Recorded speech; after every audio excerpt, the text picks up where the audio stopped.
সীমা পলক channel থেকে সবাইকে welcome জানিয়ে শুরু করছি আজকের ভিডিও। আজকে আমি করে দেখাবো ঝাল পিঠা বা নুনিয়া পিঠা।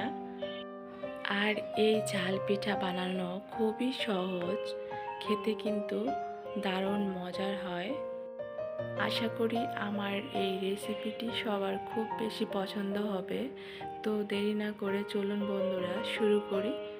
আমি এখানে একটা প্যান নিয়েছি, তো 1 কাপের মতো আমি এখানে জল দিয়েছি, 2টো পেঁয়াজ কুচি, লবণ, হলুদ।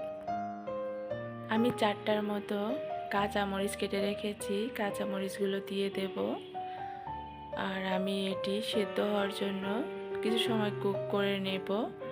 এবার আমি মেজারমেন্ট কাপে 2 কাপের মতো আমি এখানে চাউলের গুঁড়া নেব।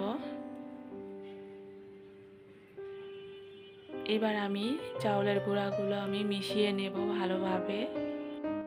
আমি ভালোভাবে মিশিয়ে আমি কিন্তু এবার ধনেপাতা দিয়ে দেব। আর হ্যাঁ বন্ধুরা, ধনেপাতাটা কিন্তু এরকম পরে দেওয়ার চেষ্টা করবেন, তাহলে কিন্তু কালারটা ভালো থাকবে। আপনি যদি জলের সাথে দিতেন তাহলে কিন্তু ওটার কালারটা নষ্ট হয়ে যেত। তো আমি এই কারণে কিন্তু পরে দিয়েছি। আর মশলাটাও কিন্তু আমি এখন দিব। এখানে ধইনা, জিরা এগুলো ভেজে রেখেছিলাম, ভেজে গুঁড়া করে নিয়েছি, এটা আমি পরে দিয়েছি। এতে করে দেখা যায় ফ্লেভারটা ভালো পাওয়া যায়, এ কারণে আমি পরে কিন্তু মিশিয়ে নিয়েছি। তো যাই হোক, ওটা নামিয়ে একটু ঠান্ডা করে আমি দেখুন সেই ডোরটা আমি কিন্তু ভালো করে এরকম করে হাত দিয়ে দেখুন সুন্দর একটা ডোর করে নেব।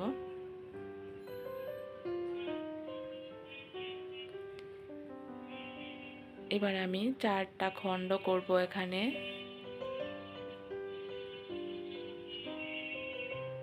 তাহলে আমার সুবিধা হবে। দেখুন আমি 4টা খণ্ড করে নিয়েছি। এবার আমি এখানে 1 পিস নিয়ে নেব। দেখুন চাউলের গুঁড়া কিছুটা নিয়ে আমি গোল করে একটা রুটি করে নেব। তো অবশ্যই চাউলের গুঁড়া নিয়ে তারপরে রুটিটা করার চেষ্টা করবেন, তাহলে ভালো হবে।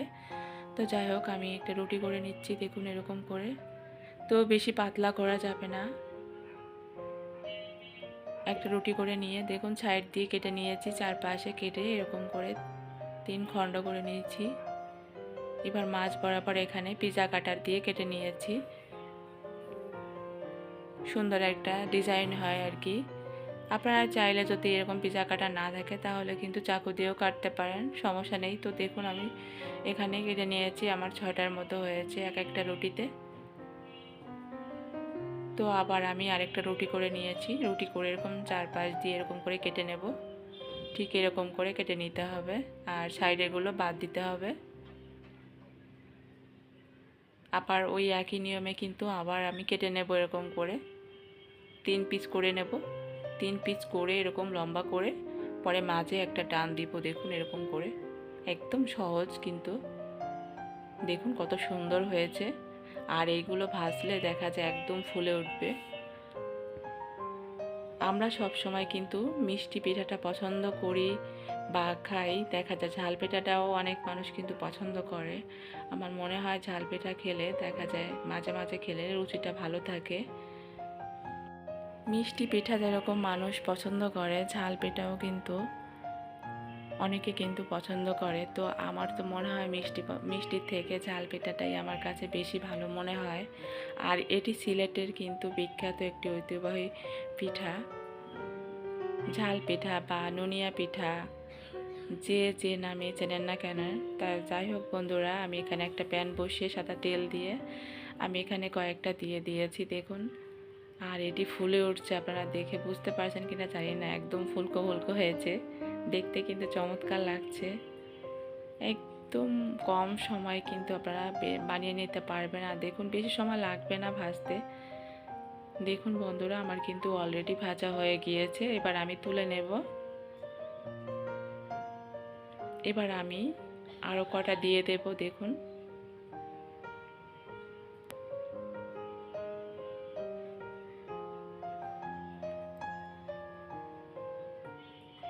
আবার আমি দিয়ে আমি এখানে উল্টিয়ে দেব দেখুন, আর একদম ফুলে উঠেছে, দেখতে কিন্তু চমৎকার লাগছে। জানি না আমার এই রেসিপিটি কার কেমন লাগবে। তো বন্ধুরা, আপনারা বাসায় একবার হলেও চেষ্টা করে দেখতে পারেন যে এই রেসিপিটা এতটা মজা খেতে। তো দেখুন আবার কিন্তু আমার অলরেডি হয়ে গিয়েছে।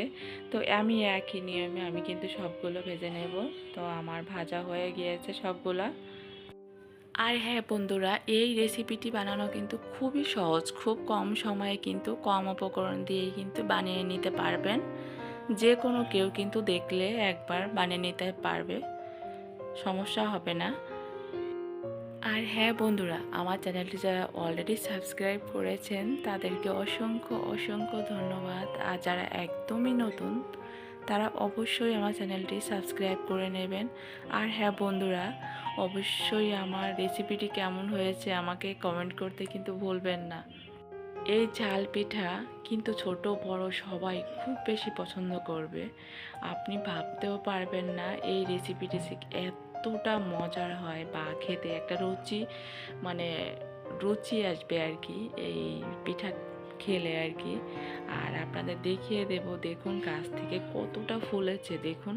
আপনি ভাবতেও পারবেন না যে এই পিঠাটা মানে ফুলে এত মজার হয়, একদম মুচমুচে খেতে, দারুণ একটি ফ্লেভার। আর যে আমি ইয়াটা দিয়েছি মানে ধনে পাতাটা দিয়েছি, ধনে পাতার জন্য ফ্লেভারটা আরও ভালো আসছে। আর ভাজা মশলাটা দেওয়ার চেষ্টা করবেন। তো যাই হোক বন্ধুরা, আমি আজ শেষ করছি, দেখা হবে